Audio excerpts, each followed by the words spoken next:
और वो अच्छी बातें वो भी हैं जो समाजवादियों से इन्होंने चुरा करके अपने बजट में शामिल की हैं। शुरू करने से पहले अध्यक्ष महोदय, शुरू करने से पहले शेर कोई भी अब उनके मुंह से अच्छे ही नहीं लगते। शेर कोई भी अब उनके मुंह से अच्छे नहीं लगते, 46 में 56 की जो बात है करते।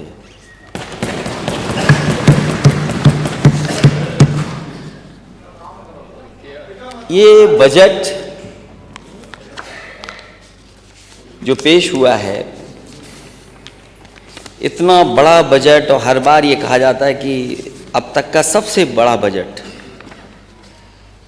और अगर सबसे बड़ा बजट है तो ये सरकार खर्च क्यों नहीं कर पा रही है? जो एक्चुअल टोटल बजट है, जो प्रोविजंस हैं और जो एक्चुअल एक्सपेंडिचर, उसमें फर्क क्यों है? अध्यक्ष महोदय, मुझे उम्मीद है कि वित्त मंत्री जब अपनी बात रखें तो ये भी बताएं कि पिछली बार जिन जिन विभागों में बजट आपने दिया था, जो प्रोविजंस किए थे आपने, वो एक्सपेंडिचर में क्या दिखाई दे रहे हैं? आखिरकार सरकार खर्च क्यों नहीं कर पा रही है? अगर बजट इतना बड़ा है तो खर्च कितना है? अगर हम एक एक विभाग का देखें, हाउसिंग डिपार्टमेंट, मैं करोड़ों में कह रहा हूं, जो प्रोविजन किया गया था वो 7360, जो खर्च हुआ है 4325। इंडस्ट्री डिपार्टमेंट 1938, खर्च हुआ है 464.00। इंडस्ट्रीज 81 करोड़ का बजट था, खर्च आपने 30 करोड़ किया है। Industry department for khadi and village industry आपने बजट प्रोविजन किया 144 करोड़, खर्च किया आपने 90 crore. Industry department handloom industry आपने प्रोविजंस किए 1780, खर्च किया 437। Industry department heavy and medium industry, आपका जो बजट था वो 21,116 करोड़ था, आपने खर्च किया 10,000 करोड़। डिपार्टमेंट ऑफ एनर्जी, ये सबसे महत्वपूर्ण विभाग है। उस विभाग को जो प्रोविजंस थे बजट के, वो थे 64,000 करोड़ से ऊपर, आपने खर्च किया 43,000 करोड़। एग्रीकल्चर डिपार्टमेंट लगभग 2,000 करोड़, खर्च किया आपने 625 crore. Agriculture and other allied departments का जो बजट था वो 8,104 करोड़, खर्च किया आपने 4,332 करोड़ रुपए। Agriculture and other allied departments, land development and water resources, उसमें लगभग 700 करोड़, खर्च किया आपने केवल 94 करोड़ रुपए। Agriculture and other allied departments 29190, 29,190, और खर्च किया आपने 15,729। Agriculture and other allied departments Panchayati Raj 15,000 crore के लगभग, और आपने खर्च किया 7,000 crore. Agriculture and other allied department livestock, जिसमें बहुत सारे महत्वपूर्ण छोटे विभाग भी हैं, कई महत्वपूर्ण योजनाएं चल रही हैं, आपने बजट प्रोविजंस किए 3,000 करोड़ के, खर्च कर रहे हैं आप 1,766 करोड़। स्पोर्ट्स डिपार्टमेंट, अध्यक्ष महोदय, बजट 1,000 करोड़, खर्च किया 444 करोड़ रुपए। शुगर केन डेवलपमेंट डिपार्टमेंट, जो शुगर इंडस्ट्री के लिए सरकार की तरफ से जो बजट है, जो बजट आपने प्रोविजंस किए वो 2,117 करोड़ रुपए, खर्च किया आपने 1,247। होम डिपार्टमेंट, ये भी एक बहुत महत्वपूर्ण डिपार्टमेंट है, जिसमें आपके बजट प्रोविजंस थे 37,000 करोड़ 636 करोड़ रुपए, आपने खर्च किया 21,000 करोड़ रुपए। होम डिपार्टमेंट जो सिविल डिफेंस है उसमें 27 करोड़, खर्च किया 15 करोड़ रुपए। Medical department, medical education and training जिसमें आप कहते हैं कि 1 डिस्ट्रिक्ट 1 मेडिकल कॉलेज, वो अलग बात है कि छिपे आप पीछे के रास्ते से, पीपीपी मॉडल के रास्ते से प्राइवेट लोगों को आप इसमें शामिल कर रहे हैं। उसके लिए बजट था 9,795, खर्च किया आपने 5,612 करोड़। अर्बन डेवलपमेंट आपका बजट था 26,000 करोड़, आपने खर्च किया 16,000 करोड़। सिविल एविएशन डिपार्टमेंट जिसका बजट था 1,890 करोड़, खर्च किया आपने 1,000 करोड़ रुपए। जस्टिस डिपार्टमेंट जिसमें बहुत सारी और योजनाएं चलती हैं, 8,234 करोड़ बजट प्रोविजंस, और आपने जो खर्च किया है वो 2,700 करोड़ रुपए। ये रिपोर्ट है, और ये अध्यक्ष महोदय, ये सरकार की रिपोर्ट है। जो सरकार खर्च नहीं कर पा रही है पैसे, जो सरकार जनता तक अपनी चीजों को नहीं पहुंचा पा रही है, तो वो क्या रास्ता अपना रही है? शेर और शायरी का।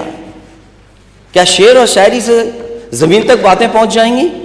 और अध्यक्ष महोदय, मैं कहूंगा कि जो मैंने कहा है इसकी कम से कम सच्चाई सदन जाने कि आखिरकार सच्चाई क्या है, कि आप बजट खर्च क्यों नहीं कर पा रहे हो, या फिर आप जो प्रोविजन कर रहे हो वो आपके आंकड़े गलत हैं, जो प्रोविजन कर रहे हो वो आंकड़े गलत हैं, या फिर जो खर्च करने जा रहे हो वो आंकड़े आपके गलत हैं। और फिर अगर आपका ये 24 का बजट आया ही है,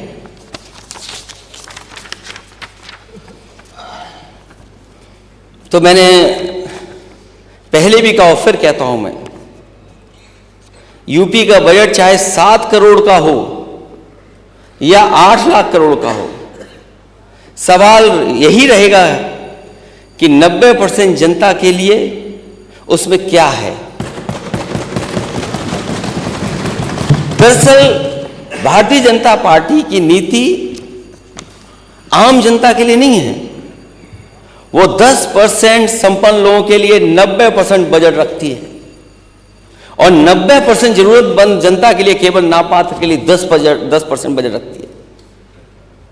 उत्तर प्रदेश की सरकार, जैसा पहले आंकड़ों में आप उलझा रहे हैं हमें आंकड़ों में न उलझाए, सीधी सीधी ये बात बताए कि इस बजट से महंगाई से कितनी राहत मिलेगी। इस बजट में जहां जगह जगह आपने कहा है कि नौकरी और रोजगार मिलेंगे, कितने युवाओं को रोजगार मिला है और मिलेगा। सही में अपराध और भ्रष्टाचार कम करने के उपाय पर कितना खर्च किया जाएगा। मंदी और जीएसटी की मार झेल रहे कारोबार और दुकानदारी को बढ़ावा देने के लिए क्या प्रावधान है आपके पास। और क्या इस बजट में किसान की बोरी की चोरी रुकेगी या नहीं, फसल का सही दाम व किसानों की आय दोगुनी होगी या नहीं। और ये फसल की आय दोगुनी का नारा अध्यक्ष महोदय विपक्ष का नहीं है, ये सत्ता में बैठे हुए लोग उनका है, दिल्ली से लेकर के लखनऊ वालों का है, डबल इंजन की सरकार वालों का है।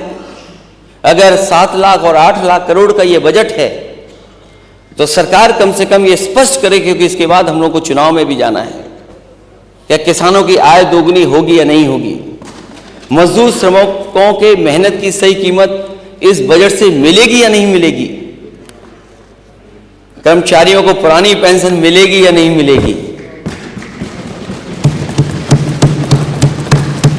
अच्छी दवाई, अच्छी पढ़ाई के लिए कितना आवंटन है। और यह भी सच है कि अभी तक जितने भी बिजली के कारखाने लगाए गए थे वो अभी पूरी क्षमता पर नहीं चल पा रहे हैं, और जो प्लांट लग भी रहे थे, अगर वो आज लग गए होते तो उत्तर प्रदेश को सरप्लस बिजली होती, सस्ती बिजली होती। सरकार ये बताए कि बिजली के नए प्लांटों के लिए कितना बजट है, पानी घर पहुंचाने और शौचालयों को सुचारू रूप से चलाने की योजना के लिए दिखावटी प्रावधान कितने हैं। नई सड़कों को तो छोड़िए, बस इतना और बता दें कि सड़कों के गड्ढे भरने के बजट में कोई प्रावधान है या नहीं है। और कम से कम ये सरकार बताए कि पिछले 7 साल में गड्ढे को भरने के बहाने कितना पैसा इन्होंने खर्च किया है। और फिर हालांकि नेता सदन ने वो 2 लाइनें तो सुन ली होंगी, बड़ा हुआ तो क्या हुआ जैसे पेड़ खजूर,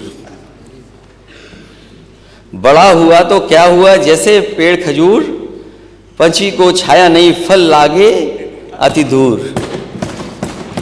तो जब आप बजट इतना बड़ा दिखा रहे हैं, वो जमीन पे क्या दिख रहा है, जमीन पर कितना पहुंचा है?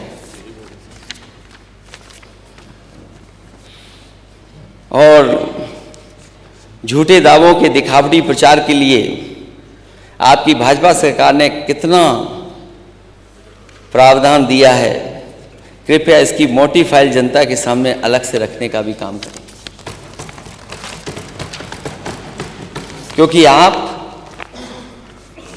$1 ट्रिलियन की इकोनॉमी का सपना देख रहे हैं, और देखिए दिल्ली से जो खबर आती है वो $5 लाख ट्रिलियन इकोनॉमी का सपना दिखाया जाता है। और कई माननीय सदस्य इस बात को कहते हैं, और खासकर भारतीय जनता पार्टी के लोग, कि इतना खुशहाली और तरक्की हुई है कि विश्व की 5वीं अर्थव्यवस्था में हम लोग शामिल हो गए हैं। और अगर हम 5वीं अर्थव्यवस्था में शामिल हो गए हैं तो कुछ सवाल हमारे भी हैं विपक्ष के लोगों के। विश्व की 5वीं अर्थव्यवस्था, लेकिन 80 करोड़ जनता को 5 किलो राशन पर निर्भर है। विश्व की 5वीं अर्थव्यवस्था, लेकिन किसान की बोरी में से 5 किलो की चोरी जारी है। विश्व की 5वीं अर्थव्यवस्था, लेकिन अग्निवीर की भर्ती 5 साल के लिए भी नहीं। विश्व की 5वीं अर्थव्यवस्था, लेकिन किसानों को 5% भी लाभकारी मूल्य नहीं। विश्व की 5वीं अर्थव्यवस्था, लेकिन पुरानी पेंशन के लिए 5 पैसे भी नहीं। विश्व की 5वीं अर्थव्यवस्था, लेकिन युवाओं के लिए न तो कोई रोजगार और न 500 रुपए का बेरोजगारी भत्ता। विश्व की 5वीं अर्थव्यवस्था, लेकिन वरिष्ठ नागरिकों को रेल व दूसरे किराए में छूट के लिए 5% का भी बजट नहीं। तो ये कैसी 5वीं अर्थव्यवस्था में हम लोग शामिल हो रहे हैं? जो विश्व की 5 बड़ी अर्थव्यवस्थाएं, उनमें हम कहां शामिल हो रहे हैं? और फिर कई बार यह सवाल पूछा गया कि जो $1 ट्रिलियन इकोनॉमी का आप सपना दिखा रहे हैं उत्तर प्रदेश की जनता को, उसके लिए रोड मैप क्या है आपका? केवल एक अमेरिकन कंपनी को हायर कर करके कई सौ करोड़ रुपए खर्च कर करके उस पर क्या $1 ट्रिलियन की इकोनॉमी को बना लेंगे आप? वो रोड मैप क्या है? और आज आपके स्टेट की जीडीपी क्या है? पिछली बार भी अध्यक्ष महोदय सवाल का जवाब नहीं मिला था कि अगर आपको $1 ट्रिलियन की इकोनॉमी बनानी है उत्तर प्रदेश की, तो उत्तर प्रदेश की ग्रोथ रेट क्या हो?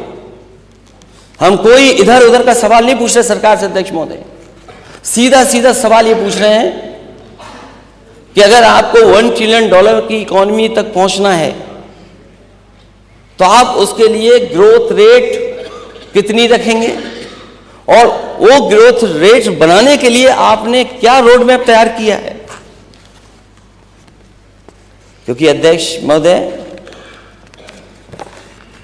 वित्त मंत्री जी ने जो आखिरी में कुछ लाइनें कविता की लिखी थी,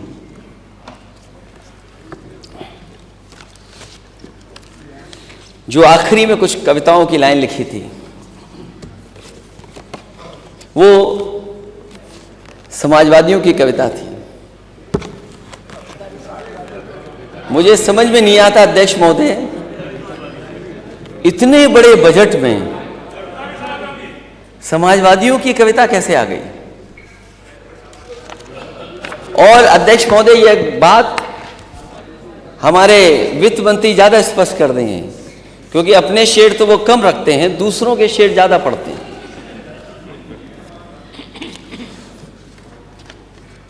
ये बात भी साफ होनी चाहिए अध्यक्ष महोदय। जो बजट में आखिरी लाइनें हैं आपकी, वो किसकी कविताएं थी?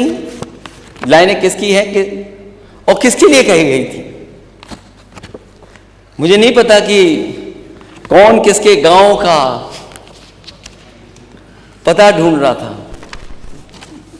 हमें तो आपके गांव का पता ही नहीं पता।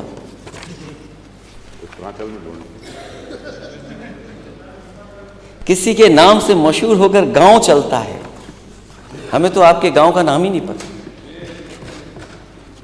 क्या वजह है? मैं जानता हूं किसके लिए थी ये कविता। ये बात तो आप भी जान गए हो, ये बात तो आप भी जान गए। आप जान गए, मैं जान गया, आपके माननीय सदस्य शायद न जान पाए हों। उन्हीं की, जिनकी वो 4 लाइनें उन्होंने पढ़ी हैं, उन्हीं से मैं फिर लाइन मांग के ले आ गया। यहां कुछ और कहता है, वहां कुछ और कहता है, हकीकत कुछ है लेकिन दास्तां कुछ और कहता है।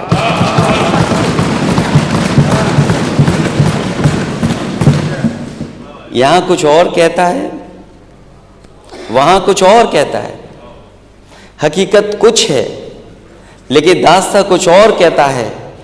कली से ताजगी फूलों से खुशबू हो गई गायब, कली से ताजगी फूलों से खुशबू हो गई गायब। चमन का हाल कुछ ऐसा कुछ है, बागवा कुछ और कहता है। कली से ताजगी फूलों से खुशबू हो गई गायब, चमन का हाल कुछ है, बागवा कुछ और कहता है। अध्यक्ष महोदय, पहचान गांव की, मुझे तो नहीं पता गांव किसके गांव की कहाँ है। एक गांव तो बहुत सबको जानते हैं, सब जानते हैं उस गांव को,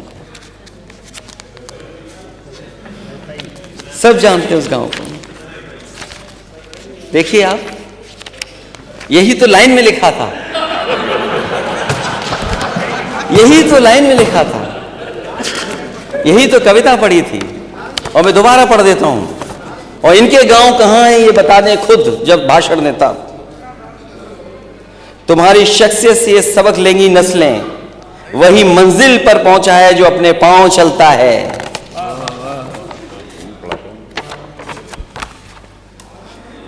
डुबा देते हैं कोई नाम तक भी खानदानों का,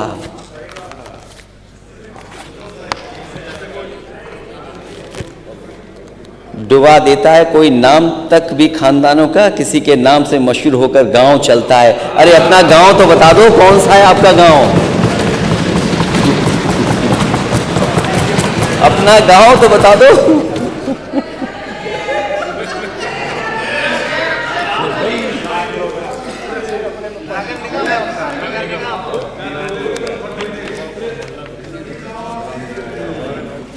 तो अपने गांव की पहचान बनाओ। अगर सब अपने गांव की पहचान बनाएंगे तो उत्तर प्रदेश की तस्वीर कुछ और होगी। जो अपने गांव की पहचान नहीं बना सकते, जो अपनी गांव की पहचान नहीं बना सकते, वो किसी को पहचान भी नहीं दे सकते। बात खानदान तक पहुंची है तो खानदान बढ़ाने के लिए भी कुछ करना चाहिए।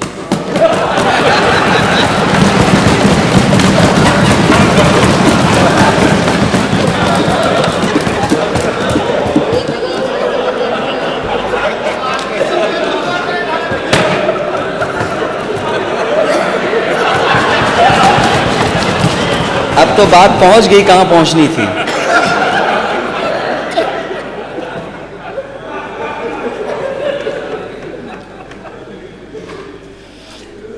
अध्यक्ष महोदय, गांव तो इन्होंने भी बनाए थे, गोद लिए थे। गांव तो गोद आपने भी लिए थे। उन गांवों का क्या हाल है जो गोद लिए गए थे?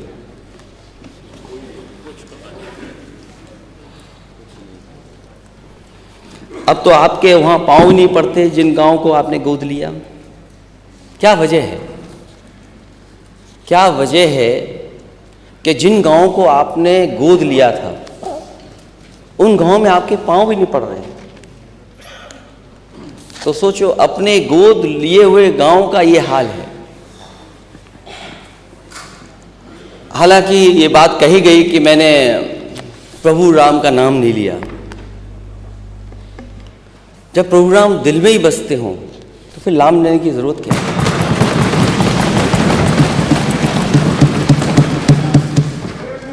राम पहले भी थे, प्रभु राम आज भी हैं और प्रभु राम हमेशा रहेंगे। जब हम और आप नहीं थे, प्रभु राम तब भी थे, और जब हम और आप नहीं रहेंगे, प्रभु राम तब भी रहेंगे।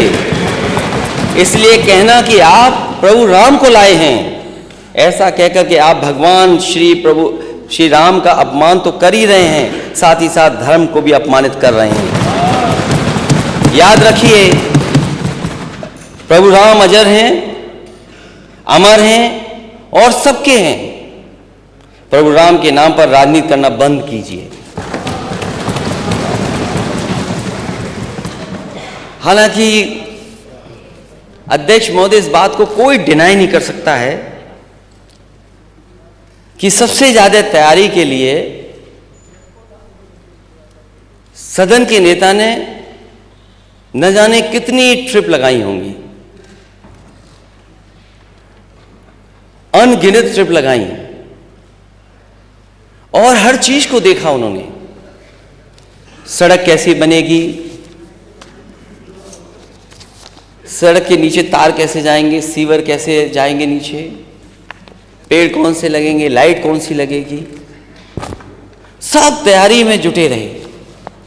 और जब भी मौका मिलता था भाग करके जाते थे देखने।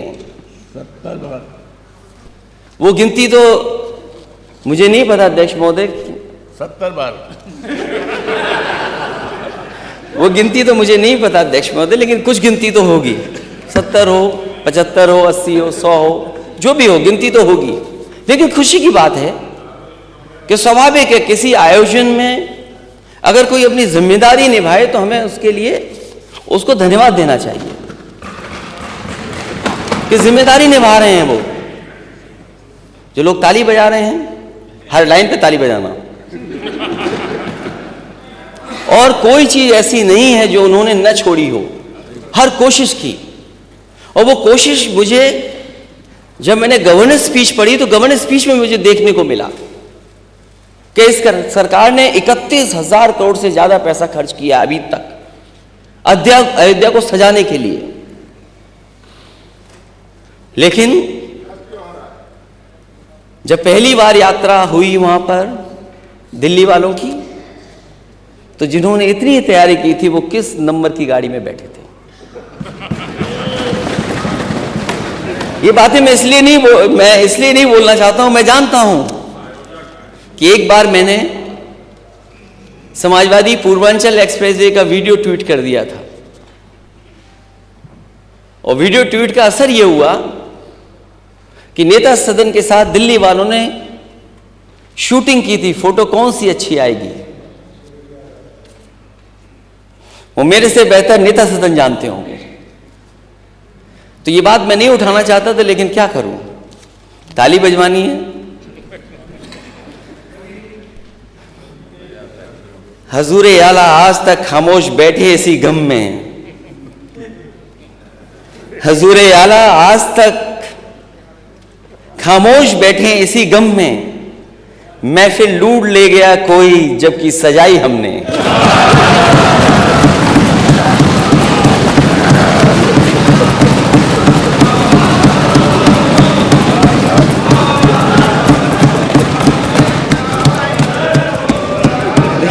अध्यक्ष महोदय,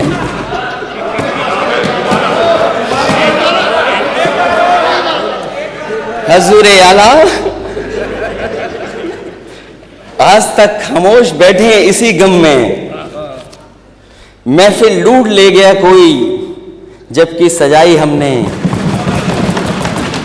पहले तो वहां के हर प्रचार में दिखे लेकिन, पहले तो वहां के हर प्रचार में दिखे लेकिन जब सही समय आया तो फोकस से आउट थे।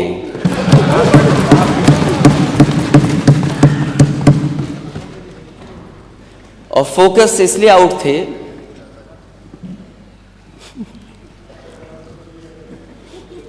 ये बात तो चाचा की है नहीं, चाचा वाली मैंने पढ़ दी थी, खजूर वाली बात, वो बजट में। और फिर जब फोकस में नहीं थे तो हम लोगों को बड़ी मुश्किल से दिखे। और जो बहुत महंगा और आलीशान, आलीशान नहीं बोलूंगा मैं, महंगा लाल रंग का कारपेट बिछा, लाल कारपेट पर महोदय कहीं नहीं दिखाई दिए। अगर कहीं दिखाई दिए हो तो बता दें हमें।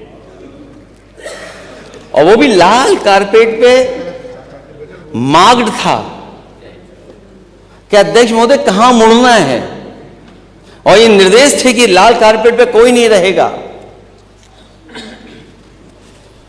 तो हमें लगता है कि ये लाइन में भी नहीं थे, साइड लाइन में थे, क्योंकि जब कारपेट पे नहीं दिखे तो हम लोग देखा कि हैं कहां, तो ये लाइन में भी नहीं थे, साइड लाइन में थे। और लाखों दिए जलाए पर खुद को रोशनी में न ला पाए।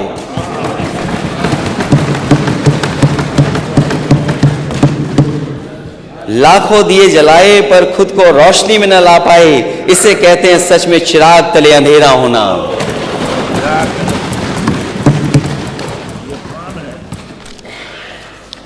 नेता सदन, आप उत्तर प्रदेश के मुख्यमंत्री हैं, आप चाचा के नाम पे हमें छेड़ते हो। मैं लेकिन कुछ लोगों के नाम पे आपको नहीं छेड़ना चाहता हूं। मैं समझ सकता हूं जो मुख्यमंत्री होता है कितने दबाव में काम करता है। सुना है किसी ने तस्वीर ट्वीट कर दी थी, वो भी डिलीट करनी पड़ी।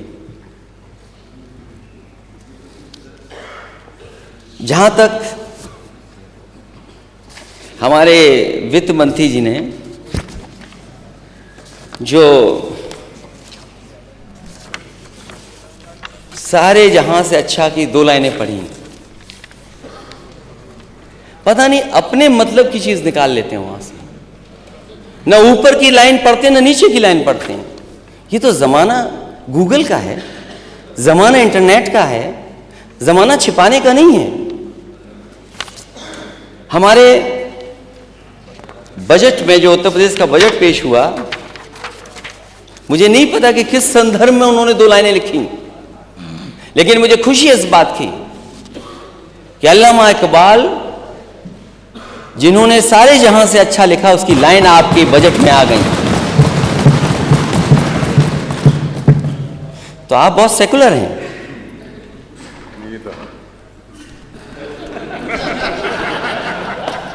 तो आप सेकुलर हैं, इसलिए दूसरों पे उंगली मत उठाना अगर आप ये बात कर रहे हो तो। उन्होंने पढ़ा कि यूनान, मिस्र, रोम सब मिट गए जहां से, अब तो मगर है बाकी नामो निशान हमारा। मैं अध्यक्ष महोदय, अगर ये नाम इन्होंने लिखे और अपनी तारीफ में लिखे बजट पेश करते हुए कि ये बहुत ताकतवर हो गए, इनकी ग्रोथ बहुत आगे चली गई है, तो मैं अध्यक्ष महोदय आपके माध्यम से इनसे कहूंगा, जिन जिन देशों के नाम यहां लिखे गए हैं उन देशों की पर कैपिटा इनकम क्या है, उस देश के लोगों की, रहने वाले लोगों की पर कैपिटा इनकम क्या है। अगर आपकी नीयत कुछ और थी तो मैं उस बारे में नहीं कहना चाहता हूं, लेकिन उसके बाद की लाइन नहीं पढ़ी जो सबसे बड़ी लाइन थी, जो अल्लामा इकबाल ने अपनी लाइन लिखी। इसमें उन्होंने लिखा, कुछ बात है कि हस्ती मिटती नहीं हमारी, सदियों राह दुश्मन दौरे जहां हमारा। ये वो लोग हैं जो भारत को बनाना चाहते थे, ये भारत को अच्छा, सुंदर और देश मजबूत कैसे हो, इसलिए उन्होंने लिखा था, सारे जहां से अच्छा हिंदुस्तान हमारा, हम बुलबुले हैं थी वो गुलिस्तां हमारा। आपको इतनी अच्छी गजल में केवल 2 लाइनें मिली आपको, केवल 2 लाइनें मिली आपकी, जो लाइनें हटा दी गई थी इस गाने से, इस गजल से 2 लाइनें हटा के। मैं मिलिट्री स्कूल से पढ़ा हूं अध्यक्ष महोदय, कोई दिन नहीं जाता था जिस दिन सारे जहां से अच्छा नहीं गाते हो हम लोग। और मैं कहता हूं अध्यक्ष महोदय, अगर मैं एक बात इसमें गलत कह रहा हूं तो जाकर के मिलिट्री स्कूल के किसी भी बच्चे से मिल लेना, पूछ लेना, जो वहां पे आर्मी के ऑफिसर्स प्रिंसिपल बनते थे उनसे पूछ लेना। ये गाना हर दिन मिलिट्री स्कूल में हम लोगों ने गाया है, सारे जहां से अच्छा हिंदुस्तान हमारा, हम बुलबुले हैं इसकी, वो गुलिस्तां हमारा।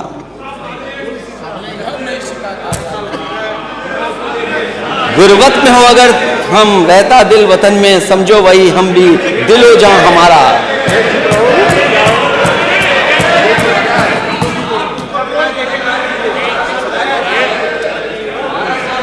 अध्यक्ष महोदय, ये कुछ ऐसे लोग हैं अध्यक्ष महोदय, कुछ ऐसे लोग हैं जब वो विभाग में मंत्री थे, क्यों मंत्री हटा दिए गए, अब बोल रहे हैं उसके लिए। विभाग को तुमने क्या किया था विभाग के लिए माननीय सदस्य ने? पर्वत वो सबसे ऊंचा हमसाया आसमां का, वो संतरी हमारा, वो पासमा हमारा।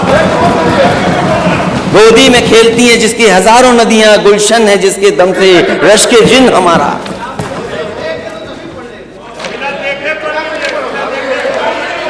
मजहब नहीं सिखाता आपस में बैर रखना, मजहब नहीं सिखाता आपस में बैर रखना। हिंदी है हम वतन है हिंदुस्तां हमारा।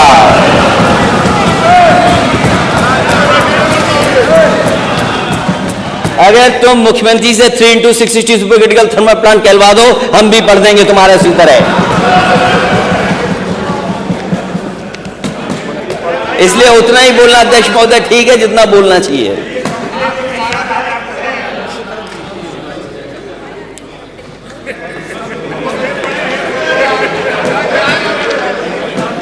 फिर उन्हीं अल्लामा इकबाल ने भगवान प्रभु श्री राम के लिए क्या लिखा था?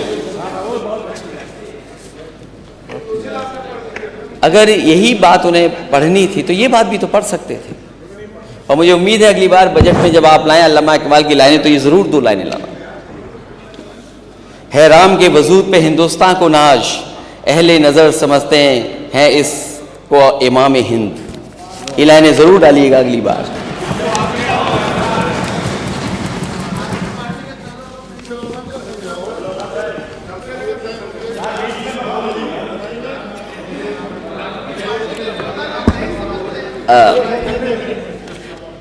सरकार ये कह रही थी कि उत्तर प्रदेश में पहले पहचान का संकट था।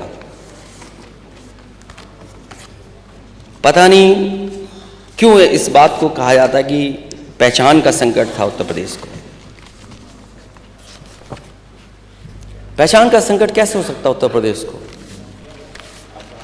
जिस उत्तर प्रदेश ने सबसे ज्यादा देश को प्रधानमंत्री दिए हों, प्रधानमंत्री के साथ साथ कोई भी देश का पैरामीटर होगा ग्रोथ का, बिना उत्तर प्रदेश के वो बेहतर नहीं हो सकता। अगर उत्तर प्रदेश के पैरामीटर चाहे हेल्थ के हों, चाहे एग्रीकल्चर के हों, चाहे एजुकेशन के हों, चाहे एम्प्लॉयमेंट के हों, किसी भी पैरामीटर पर अगर उत्तर प्रदेश पिछड़ जाएगा तो देश के पैरामीटर्स पिछड़ जाएंगे। अगर ये बात कही जाती है पहचान का बहुत बड़ा संकट था, ये बात किसी को समझ में नहीं आएगी। और अगर पहचान का संकट था 2012 से लेकर के 2017 में, तो उत्तर प्रदेश में सबसे बड़ा इन्वेस्टमेंट क्यों आया? एचसीएल लखनऊ में क्यों आया? ट्रेनिंग इंस्टीट्यूट एचसीएल की क्यों बनी लखनऊ में? चक गजरिया में ट्रिपल आईटी क्यों बनी?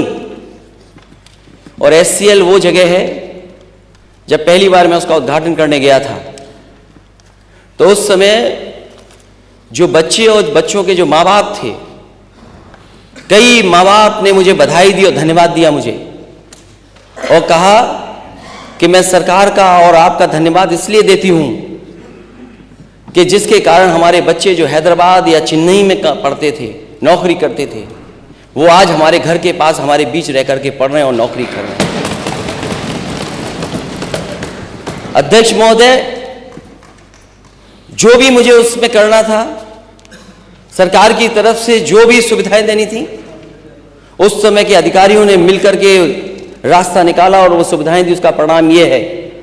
और मैं तो कहूंगा कि किसी भी मान्य सदस्य को अगर शक हो इस बात का कि एससीएल में कहां के बच्चे पढ़ रहे हैं, वो जाकर के देखें। इसी लखनऊ, इसी कानपुर के सबसे ज्यादा बच्चे वहां पढ़ रहे हैं, नौकरी कर रहे हैं और सबसे ज्यादा सम्मान की नौकरी पा रहे हैं।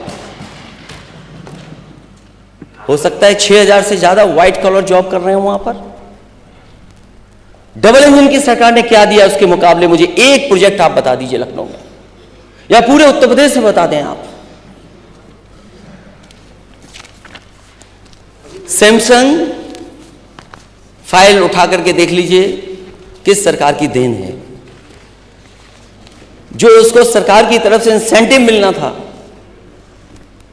उसके लिए कोर्ट जाना पड़ा उसको, तब जाकर के सरकार ने कितने वर्षों के बाद इंसेंटिव दिया है। और जो मेट्रो चल रही है शहरों में, क्या लखनऊ की मेट्रो आपकी सरकार लाई थी? तस्वीर तो अपनी लगा दी। यही तो कर सकते हैं आप, और क्या कर सकते हैं? क्या लखनऊ की मेट्रो आप लाए थे? और अगर आप लाए थे तो जहां तक जाती है वहां से वापस क्यों आ जाती है? दूसरे सेक्शन में क्यों नहीं गई अभी तक? 7 साल हो गए डबल इंजन की सरकार के, 7 साल हो गए। वो मेट्रो वहीं से लौट के आ जाती है। क्या कानपुर की मेट्रो आपने प्रपोज की थी? क्या कानपुर की मेट्रो आपकी सरकार की प्रपोज थी? क्या आगरा की मेट्रो आपकी प्रपोज थी? और अगर आपने प्रपोज किया था तो उसका सेकंड फेज क्यों नहीं कर पा रहे हो आप? दिल्ली से जोड़ने वाली नोएडा, वो किसने मेट्रो बनाई? और मुझे अभी भी याद है कि दिल्ली की सरकार ने मदद नहीं की थी बजट को लेकर के। उत्तर प्रदेश ने अपने नोएडा के बजट से देकर के वो दिल्ली से जोड़ने का काम मेट्रो ने किया था। नोएडा टू ग्रेटर नोएडा किसने मेट्रो दी थी? मैं जानना चाहता हूं, जो पहचान या पहचान का संकट था, अगर संकट कोई पैदा कर रहा है डेवलपमेंट को लेकर के या अर्बनाइजेशन को लेकर के, तो वो आपकी सरकार है, वो संकट पैदा कर रही है। क्या ये मेट्रो स्मार्ट सिटी का हिस्सा नहीं है? और जब इसका जवाब आए अध्यक्ष महोदय, मैं जानता हूं ये दाएं बाएं इधर उधर जाने कहां तक लेके जाते हैं, क्या ये स्मार्ट सिटी का हिस्सा नहीं है? और मुझे याद है मैंने बनारस को भी मेट्रो दी थी, लेकिन आपने बनारस की मेट्रो नहीं बनने दी। और जब आप पहली ट्रिप में गए थे झांसी, मुझे आज भी याद है, कई बार on the floor of house में ये बात कह चुका हूं, आपने कहा था कि झांसी से दिल्ली को जोड़ने के लिए एक्सप्रेसवे बनाया जाएगा। क्या वो एक्सप्रेसवे बन गया 7 साल में? झांसी में मेट्रो बन गई क्या? झांसी को भूल जाइए। आपने तो अपने लिए भी कहा था कि हम अपने गांव में बनाएंगे, जो आपका नया गांव है गोरखपुर। कम से कम उसकी तो पहचान बना दो मेट्रो चला करके। कौन रोकता है आपको? ये आपके नीचे हैं वित्त मंत्री जी, दीजिए 1000 करोड़। क्यों नहीं दे पा रहे आप 1000 करोड़? दे दीजिए 2000 करोड़ रुपए। क्यों गोरखपुर में नहीं मेट्रो चल पा रही है? क्योंकि आप चलाना नहीं जानते हो, आप चलाना नहीं चाहते हो। और ये जितने भी डब्बे बने हैं, अगर पहचान का संकट होता तो वो कंपनियां आपके यहां नहीं आती। मुझे याद है उस समय देश की सबसे ज्यादा प्रतिष्ठित कंपनियां यहां पर काम कर रही थी। कुछ कंपनियां तो आज भी काम कर रही हैं। मैंने कई बार सदन में कहा कि कुछ कंपनियों ने ऐसा काम किया था जो एग्जाम्पलरी था। एक्सप्रेसवे कभी 23 महीने 24 महीने में नहीं बनते, 21 महीने में नहीं बनते। लेकिन मैं इस सदन में उन कंपनियों को बधाई देना चाहता हूं कि उन्होंने उस एक्सप्रेसवे को 23 और 24 महीने में बना करके खड़ा कर दिया था, उद्घाटन हो गया था उसका। आप उन्हीं में से एक कंपनी से आप मंदिर बनवा रहे हैं, लेकिन आपने सड़क नहीं बनाने दी उनको। क्या वो कंपनी नहीं बना रही मंदिर? मैं जब देख रहा था L&T की बात, एक कोई इंजीनियर जब बता रहा था कि ये टेक्निकल हम चीजें फॉलो कर रहे हैं, ऐसे बन रहेगा, वैदिक जो हमारा है इस तरह बनाया जाता है। तो आपका जो पूर्वांचल एक्सप्रेसवे है क्यों नहीं बनने दिया उससे? बुंदेलखंड एक्सप्रेसवे क्यों नहीं बनने दिया? और मैं फिर दोहराता हूं बात, अगर ये प्रदेश प्रधानमंत्री बनाता है तो दिल्ली वाले बजट एक्सप्रेसवे के लिए क्यों नहीं दे रहे हैं? उत्तर प्रदेश को क्यों नहीं दे रहे हैं पैसा?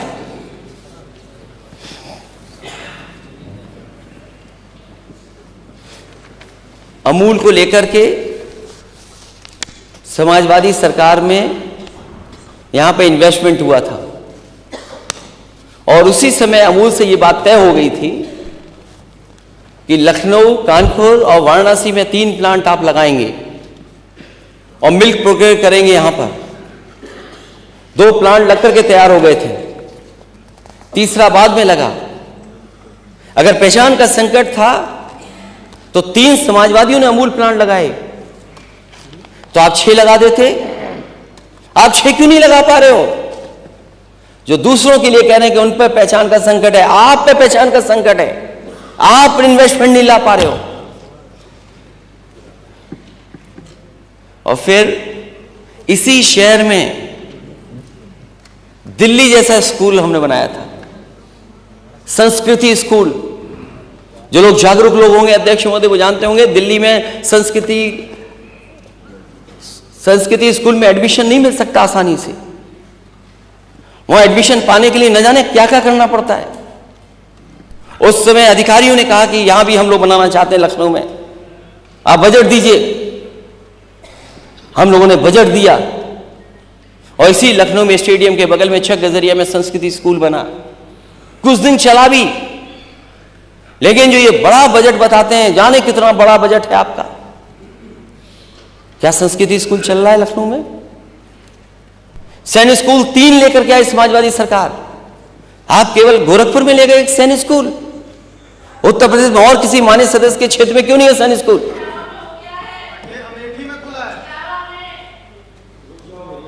ये लोग, अध्यक्ष महोदय, मैं कुछ भी नहीं कर सकता इन लोगों के लिए, मैं कुछ भी नहीं कर सकता। अध्यक्ष महोदय, जिस समय कांग्रेस की सरकार थी,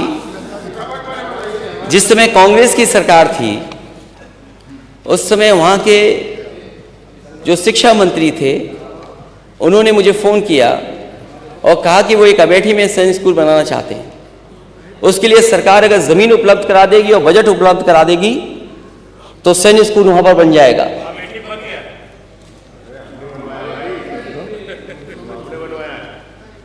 तो जब मैंने अध्यक्ष महोदय उनसे कहा कि आप एक नहीं, आपको 3 देने पड़ेंगे तब जाकर के सैनिक स्कूल बनेंगे, तो बोले एक ही बड़ी मुश्किल से मैं दे रहा हूं, एक ही बड़ी मुश्किल से आ रहा है। मैंने कहा अगर आप 3 देंगे तब सैनिक स्कूल बनेगा। और मुझे याद है दिल्ली की सरकार ने मुझे 3 सैनिक स्कूल दिए, जिसमें एक अमेठी, एक मैनपुरी में और एक उसको झांसी को देने का काम किया। वो सैनिक स्कूल चल रहे हैं। जो नए सैनिक स्कूल बन रहे हैं वो PPP मॉडल पे बन रहे हैं, वो सरकार के नहीं बन रहे हैं। इसलिए कंफ्यूज न करे सरकार किसी को कि वो सैनिक स्कूल बना रहे हैं, वो PPP पे सैनिक स्कूल बना रहे हैं। तो हम ये कहना चाहते हैं, जब इतना बड़ा बजट है आपके पास, तो आप प्राइवेट इन्वेस्टमेंट शिक्षा में क्यों ढूंढ रहे हो? आप मेडिकल कॉलेज में PPP ढूंढ रहे हैं, कोई प्राइवेट प्लेयर आ जाए, प्राइवेट पार्टनरशिप हो जाए। आप क्या दिल्ली की तरह सब चीजें बेच दोगे? उन्होंने तो एयरपोर्ट बेच दिया, ट्रेनें बेच रहे हैं, आप क्या स्कूल बेच दोगे, पॉलिटेक्निक बेच दोगे, ITI बेच दोगे, मेडिकल कॉलेज बेच दोगे? फिर गरीब कहां जाएगा? गरीब का इलाज कहां पर होगा? गरीब कहां पढ़ेगा? तो मैं ये जानना चाहता हूं सरकार से कि इतना बड़ा बजट है, सैनिक स्कूल ज्यादा क्यों नहीं बन रहे? अमूल के प्लांट केवल 3 ही क्यों हुए, 6 क्यों नहीं आए इनकी सरकार में? और मुझे याद है कि अक्षय पात्रा को लेकर के कि हमारे बच्चों को कुक्ड फूड मिले, cooked food, hot cooked food मिले, तो उसके लिए योजना चालू की थी। जितनी समाजवादियों की सरकार भी शुरू से आगे नहीं बढ़ पाए। एक बनारस में उस समय भी प्रपोजल था, उसके बाद उत्तर प्रदेश में और क्यों नहीं? बच्चों को खाना अच्छा क्यों नहीं दे पा रही सरकार? और संकट होता तो शायद इस तरह की संस्थाएं नहीं आती उत्तर प्रदेश में। ये तो कुछ बताई है मैंने, ये बहुत सारी और भी योजनाएं जो आई थी और लगातार आती हैं। जो लोग मेदांता तो अस्पताल में सब इलाज कराने जाते हैं, और मुख्यमंत्री जी उससे तो वो उद्घाटन करवाते हैं कई मशीनों का। मैं तो नेता सदन से कहना चाहता हूं, प्राइवेट की क्यों मशीन उद्घाटन करते हैं आप? आपका 100 एकड़ में बना हुआ कैंसर इंस्टीट्यूट है, उसका उद्घाटन करो। हालांकि आपने किसी की प्रतिमा लगा दी, हमें कोई शिकायत नहीं उन पर से। अरे कम से कम आपने खुद बनाया होता, फिर लगाते तो खुशी ज्यादा आपको होती।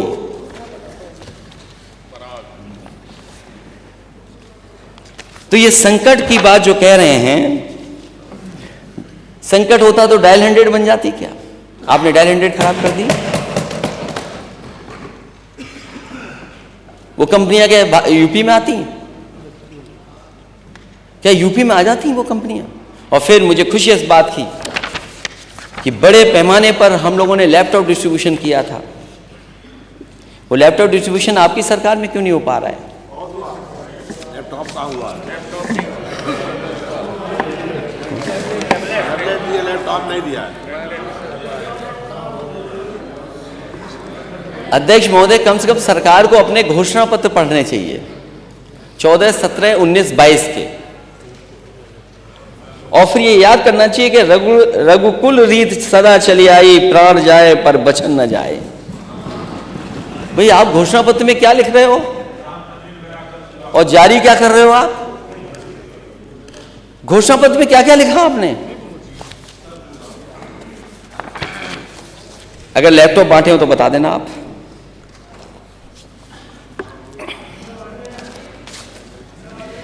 फिर ये सरकार कह रही है कि हम लखनऊ में दिल्ली की तर्ज पर एरो सिटी विकसित किए जाने की योजना है। लगभग 1500 एकड़ वह विकसित की जाएगी। 7 सितारा होटल, पार्क, विश्व स्तरीय कन्वेंशन सेंटर जैसी सुविधाएं उपलब्ध होंगी। अगर ये 1500 एकड़ की योजना है, हमें खुशी इस बात की है कि ऐसी योजना सरकार बनाना चाहती है, बना रही है। तो कम से कम इसके लिए बजट क्या है आपका? जब वित्त मंत्री अपना रिप्लाई दें तो कम से कम ये बताएं कि इसमें बजट कितना दिया इन्होंने।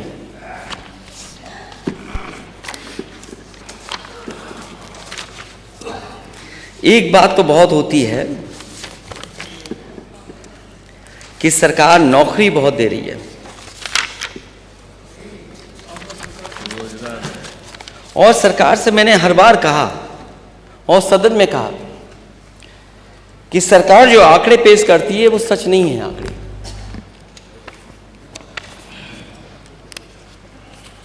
और बेरोजगारी का जो आंकड़ा है वो लगातार बढ़ता चला जा रहा है,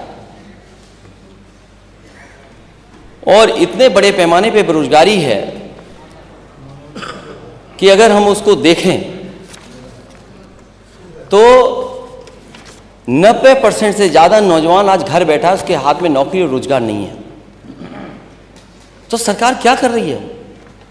अगर हम गवर्नेंस स्पीच पढ़ें और बजट की स्पीच पढ़ें, दोनों में एक ही बात लिखी गई है कि 40 लाख करोड़ का इन्वेस्टमेंट आ रहा है, 1 करोड़ से ज्यादा लोगों को नौकरी या रोजगार मिल रहे हैं। तो अगर गवर्नेंस स्पीच में आ रहा है तो इसका मतलब वो पिछला 1 साल जीरो था, और इसमें क्या तैयारी है जो ये साल लगभग जीरो हो जाएगा। तो 2 बजट हो गए, तीसरा बजट है सरकार का। तो आखिरकार जमीन पर क्या है? और माननीय मुख्यमंत्री जी कहते हैं बेरोजगारी दर 4% है। अतः नियंत्रण में है कहते हैं। मेरा निवेदन है सरकार से कि अगर ये आंकड़े ऐसा कर रहे हैं, दे रहे हैं, तो अपने आर्थिक सलाहकारों से राय ले लें, जिससे स्पष्ट हो जाए कि अनएम्प्लॉयमेंट रेट की बजाय एम्प्लॉयमेंट रेट बेरोजगारी का सही सूचक है।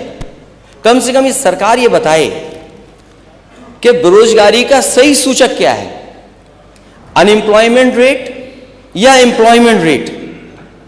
अपने भाषण में जब जवाब दे सरकार तो ये बात कहे कि अनएम्प्लॉयमेंट का सही सूचक अनएम्प्लॉयमेंट रेट है कि एम्प्लॉयमेंट रेट है, और अनएम्प्लॉयमेंट रेट में केवल उन लोगों की संख्या ली जाती है जो काम करने के इच्छुक हों, और एम्प्लॉयमेंट रेट में पूरी संख्या ली जाती है। इसलिए कम से कम सरकार इसको स्पेसिफिक बताए कि आखिरकार सरकार में क्या स्थिति है नौकरी और रोजगार की। किसान की आय दोगुनी की बात, क्या किसान की आय दोगुनी हो गई? क्या एमएसपी मिलने लगा?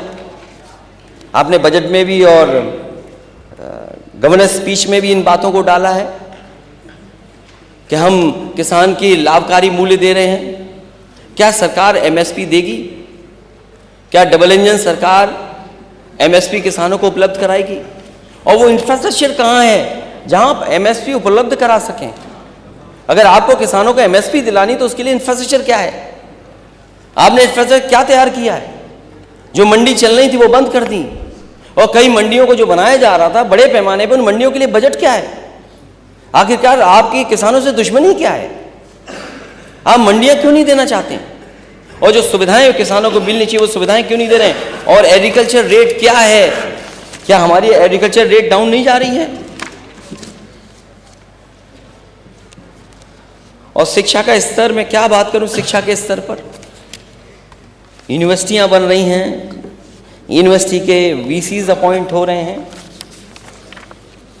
हालांकि हम लोगों ने कई बार पूछा है सरकार से कि ये सरकार बताए कि आखिरकार 46 में 56 वाली कहानी क्या है, लेकिन 46 में 56 वाली कहानी नहीं पता लग पा रही है। और मैं तो कहूंगा कि कभी कभी हमारे साथी वो भी 46 के 56 वाले चक्कर में फंस जाते हैं। मैं केवल ये कहना चाहता हूं कि उत्तर प्रदेश में जो वाइस चांसलर्स अपॉइंट हुए हैं, 34 की हमारे पास सूची है। 34 में पीडीए कितना है? 34 में पीडीए कितना है? कम से कम सरकार जब जवाब दे तो ये on the floor of house ये बात आ जाए, जनता भी उत्तर प्रदेश की जान ले कि अगर 34 वाइस चांसलर अपॉइंट हुए हैं तो 34 में पीडीए कितने हैं, और फिर जो वाइस चांसलर अपॉइंट हुए हैं वो किसको अपॉइंट कर रहे हैं, उसकी भी सूची क्या है। समय समय पर लोगों ने आवाज उठाई लेकिन सच्चाई सामने कभी नहीं आई। कम से कम सरकार ये बात बताएगी कि उसकी सूची में सच्चाई क्या है, पीडीए कितना है उसमें। और अगर एक एक यूनिवर्सिटी का बता दे सरकार तो इससे अच्छा और क्या खुशी की बात हो सकती है। मैंने पढ़ा अखबार में कि अब तो सरकार, अखबार नहीं, सरकार की तरफ से जानकारी मिली कि अब बच्चे इजराइल तो जाएंगे जाएंगे, रशिया और जर्मनी देशों में भी जाएंगे। सोचो, बच्चों को आप वॉर जोन में भेज रहे हैं, यही आपके पास रोजगार के अवसर हैं। आप बच्चों को वॉर जोन में भेज रहे हैं। और जिस यूनिवर्सिटी में आप बात कह रहे थे वो यूनिवर्सिटी आखिरकार किसने बनाई थी? कॉलेज को यूनिवर्सिटी का दर्जा अगर किसी ने दिया तो समाजवादी लोगों ने दिया। तो जो 46 में 56 वाली बात है वो भी आ जाए और ये भी बातें आ जाएं।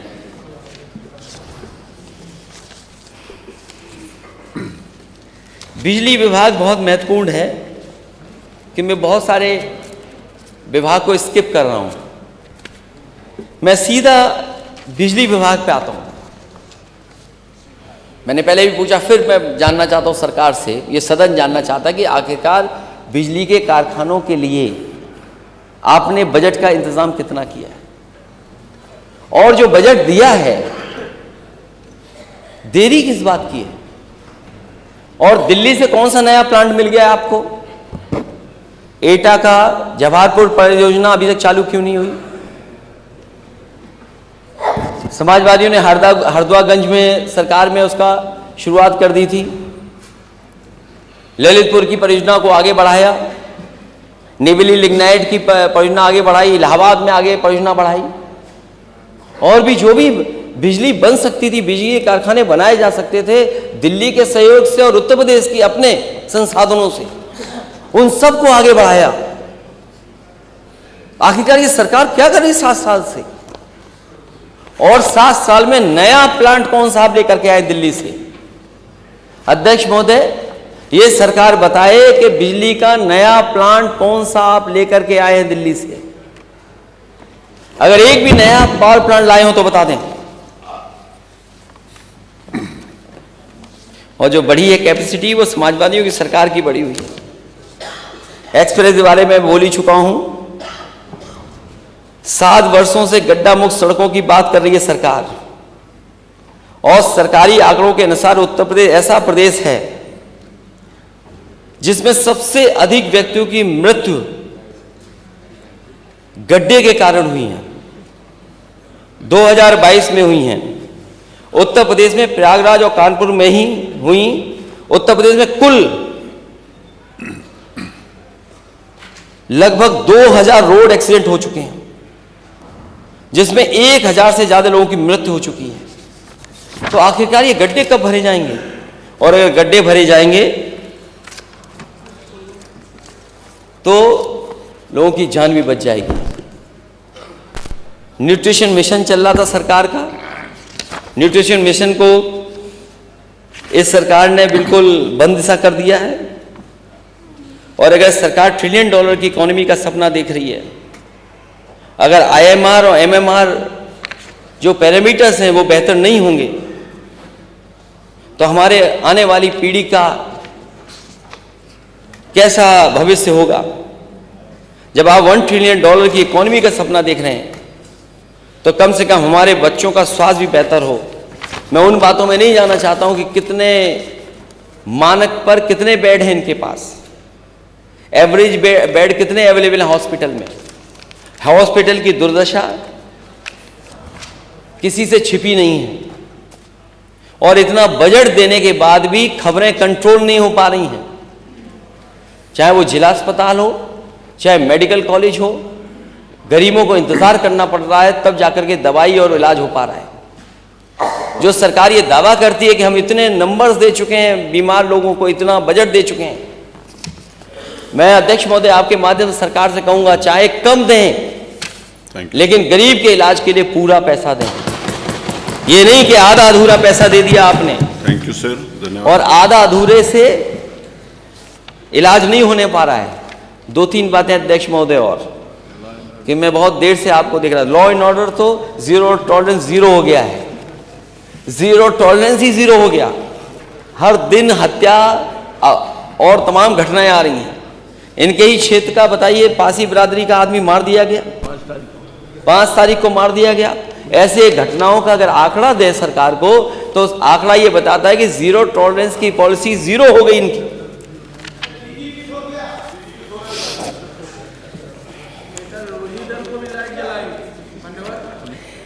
BHU में, हालांकि वो सेंट्रल यूनिवर्सिटी है, PDA मात्र 13% है उसमें। PGI में, लोहिया इंस्टीट्यूट में, KGU में PDA क्या है, मुझे उम्मीद है सरकार बताएगी इस बात को लेकर के। अध्यक्ष जी, एक बात पता नहीं अखबारों में कहां से छप गई या प्रचार हो गया, हमारे नेता सदन धर्म की बातों में बड़ा उलझे रहते हैं।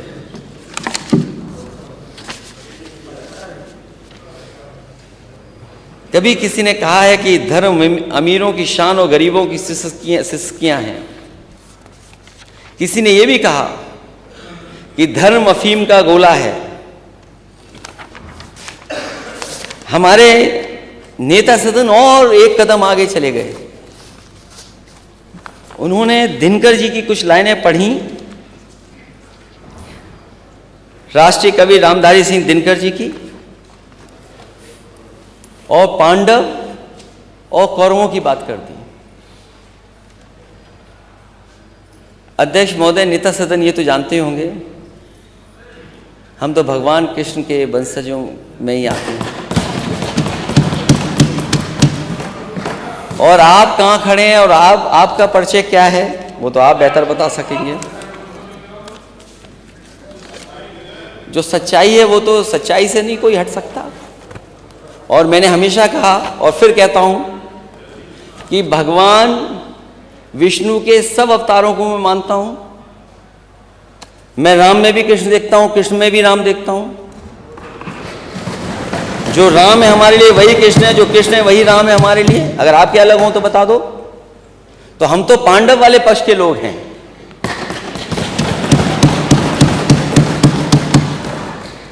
और फिर स्वामी विवेकानंद जी को क्यों भूल जाते हैं आप? उन्होंने जो कोट किया, हालांकि उनके पहले दिन की स्पीच के बारे में बहुत लिखा गया है, बहुत बोला गया है, और उन्होंने जो कहा, मैं उनकी स्पीच का ही कोट कर रहा हूं कि I am proud to belong to a religion which has taught the world both tolerance and universal acceptance. We believe not only in universal tolerance, but we accept all religions as true. I am proud to belong to a nation which has sheltered the persecuted and the refugees of all religions and all nations of the earth. तो सोचिए आप, स्वामी विवेकानंद जी क्या कह रहे हैं? मुझे ऐसे धर्म से होने पर गर्व है जिसने दुनिया को सहिष्णुता और सार्वभौमिक स्वीकृत होने दोनों दिखाई। तो जब हम स्वामी विवेकानंद जी को कोट कर रहे हैं, जिन्होंने कहा हो यूनिवर्सल एक्सेप्टेंस और टॉलरेंस की बात कही हो, यही हमारा सच्चा धर्म है। लेकिन इनका रास्ता पता नहीं कौन सा है। अपनी बात खत्म करते हुए, बातें तो बहुत हैं, महंगाई की बहुत बड़ी बात है।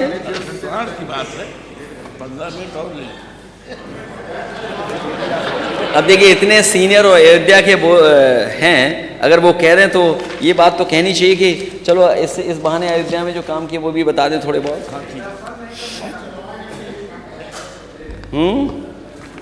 पहले तो उसके लिए भी मेरे पास है, उसके लिए भी मेरे पास है। Thank you sir. ये लोग आपको उकसाते रहेंगे पीछे से जबरदस्ती, पर्ची भेज रहे हैं। अध्यक्ष महोदय, ऐसा नहीं। आप स्वयं विद्वान हो। नहीं अध्यक्ष महोदय, मैं आपकी लाइट का सम्मान करता हूँ। अभी तो महंगाई पे नहीं बोला मैंने। Thank you. और महंगाई पे इसलिए नहीं बोला कि चावल के दाम क्या थे 17 में और आज क्या है, गेहूं का दाम क्या था आज क्या है, लहसुन का पहले दाम क्या था आज क्या है, अरहर का दाल पहले क्या था आज क्या है, सरसों के तेल का दाम पहले क्या था आज क्या है, और दूध का प्रति लीटर का दाम क्या था वो आज क्या है। तो महंगाई आखिरकार क्या है? क्यों मुनाफा कमाने दे रही सरकार? सबसे पहले मैंने जो अपने गवर्नेंस स्पीच पे कहा था वो बात थोड़ी सी दोहरा देता हूं, क्योंकि पता नहीं सरकार जो सुनती है वो करती नहीं है। अयोध्या में विकास के नाम पर लोगों के मकान, दुकान, जमीन ले ली गई, और इस पुण्य काम में क्या सही मुआवजा नहीं मिलना चाहिए था उन लोगों को? अयोध्या के लोगों के रोते हुए, दुखी, परेशान हाल में उनकी बातों के वीडियो आए हैं, और वो वीडियो आज सोशल मीडिया में दुनिया ने देखे थे, और व्यक्तिगत रूप से वो लोग मिल रहे थे मुझे। और मुझे याद है कि कुछ परिवार सरयू नदी में खड़े होकर के और अपने जनेऊ की कसम खा करके कह रहे थे कि हमें जो मुआवजा मिलना चाहिए तो सरकार ने मुआवजा नहीं दिया हमें। क्या व्यापारी दुखी नहीं इस बात को लेकर के कि वर्षों से जो उनकी दुकानें चलनी थी वो तोड़ दी गई? माजा बरहेटा, माजा अमथरा में लोगों की जमीनें सब ले ली गई। क्या मुआवजा सही दिया गया है? और क्या अयोध्या में जमीनों को लेकर के लूट नहीं चल रही है? रामपथ निर्माण में मुआवजा देने में अधिकारियों ने पूरी लूट की। अधिकारियों ने प्रभु राम की प्रजा का शोषण किया। और अगर ये बात आपको कहीं भी लग रही हो कि ये बात नहीं सही है तो अध्यक्ष महोदय मैं कहूंगा सरकार से, अयोध्या की जमीनों की सारी रजिस्ट्री सार्वजनिक करें। सरकार क्यों नहीं कर रही सार्वजनिक? आखिरकार सार्वजनिक क्यों नहीं कर रही है? और फिर जो समाजवादियों ने काम किए थे वहां पर, जहां पर एक ऑडिटोरियम बनाया था, भजन स्थल, अध्यक्ष मोदी आज भी आप जानकारी कर लें और कल की भी जानकारी कर लें। आप कल चलिए दिखाते हैं। मैं भगवान नहीं, अध्यक्ष महोदय जब समय था बुलाने का तो आप पे भी इनविटेशन। मैं बुला रहा हूं ना सर, चलिए कल चलिए। अध्यक्ष महोदय जब समय था बुलाने का तो इनविटेशन आप पे भी नहीं था। ऐसा मतलब यहां तो कम से कम आप रेड कलर के चेयर पे बैठे हैं, हमारे नेता सदन तो रेड कारपेट पे दिखे ही नहीं। और फिर आप अध्यक्ष महोदय कार्ड तो ये भी नहीं बांट पाए। Thank you sir. तो इन्होंने एक और बात कही थी कि भगवान श्री राम की प्रतिमा का अनावरण करते हुए कहा कि दुनिया की सबसे बड़ी मूर्ति अगर कहीं लगेगी तो भगवान श्री राम जी की लगेगी। तो कम से कम नेता सदन आज बताएं, क्योंकि अगर स्टैच्यू ऑफ लिबर्टी की आप बात कर रहे हैं, आप सरदार पटेल की प्रतिमा की बात कर रहे हैं, और अगर दोनों से बड़ी लगा रहे हैं आप, तो तैयारी आपको आज ही करनी पड़ेगी। अगर आज आपने तैयारी नहीं की तो कल आप नहीं लगा पाएंगे। इसलिए क्या सरकार और नेता सदन ने वो तैयारी कर ली? और मैं अध्यक्ष महोदय आपसे कहना चाहता हूं अपनी बात खत्म करते हुए कि जो आप कह रहे हैं जाने की, मैंने नहीं कहा सर, मैंने भगवान चलिए ना चलिए आपका शिव की पूजा करके हम लोग जरूर जाएंगे, परिवार के साथ जाएंगे। और आप मुझे भी जब भगवान बुलाएंगे तब जाएंगे। आपके बुलाने पर नहीं जाएंगे, भगवान बुलाएंगे तब जाएंगे। लेकिन यदि आप के साथ बहुत लंबा चौड़ा न जाने कौन सा हिसाब किताब रखा है। जो मैंने बात शुरू में कही थी कि सरकार अगर बजट इतना दे रही है तो खर्च क्यों नहीं कर पा रही है, और खर्च क्यों नहीं कर पा रही है इसका जवाब सरकार के से आना चाहिए। और जिस तरीके से किसान दुखी है और नौजवान को नौकरी नहीं है, और अभी तक 40 लाख करोड़ का इन्वेस्टमेंट जमीन पर नहीं पहुंच पाया, उसके लिए भी रेड कारपेट बिछा के तैयारी कर रहे हैं। अब मैंने बोल दिया है तो हो सकता है कहीं बराबर में कुछ जगह मिल जाए। मैं कभी कभी सोचता हूं अध्यक्ष महोदय ये बातें मुझे नहीं कहनी चाहिए, जो पीछे चले वही अच्छा, क्यों हम उसको बराबर में ले आए। बहुत धन्यवाद। धन्यवाद माननीय नेता प्रतिपक्ष। आपने ये बड़ा कृपापूर्वक कहा कि आप मेरे साथ वहाँ राम मंदिर नहीं चलेंगे, लेकिन मैं आपसे वादा करता हूँ आप चलेंगे तो मुझे बुलाएंगे तो आपके साथ जरूर चलूँगा। माननीय नेता सदन।